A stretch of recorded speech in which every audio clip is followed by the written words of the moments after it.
સવારના 4 વાગે. ત્યારે સવારના 4 વાગે પાઠ જો પૂરો જો સાસત્યાના દરબારમાં તોરા રાણીને અને સાસત્યા રાજાએ, ત્યારે સાસત્યાના દરબારમાં એક જણની પરસાદી વધી સાહેબ, એક માણસની પરસાદી વધી. ત્યારે સાસત્યાએ કીધું કે આપણા દરબારની અંદર, આપણા રાજ્યની અંદર કોઈ એક માણસ પરસાદી વગર રહી ગયો છે ને પહોંચાડો.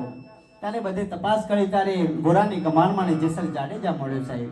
જેસલ જાડેજાના હાથમાં ખૂંટો વાગેલો. રાજાના માણસોએ ખૂંટો કાઢી અને સાસત્યા આગળ લઈ ગયા. અને સાસત્યાને કીધું કે મહારાજ, આપણા ગોરાની કમાણમાં આ માણસ પડ્યો હતો.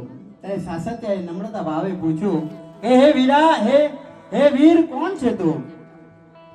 ત્યારે જેસલ જાડેજો, જેનો અવાજ મોટો હતો, જેનો ભડકો મોટો હતો, જેની ધાક મોટી હતી, એ નમ્રતાના અવાજે બોલ્યો કે હું જેસલ જાડેજા છું. ત્યારે સાસત્યો પણ ગોપવા લાગ્યો, સતી રાણી પણ ગોપવા લાગી કે મારા દરબારમાં જેસલ જાડેજા છે અને આ મારી સામે ઊભો છે. ત્યારે સાસત્યાએ પૂછ્યું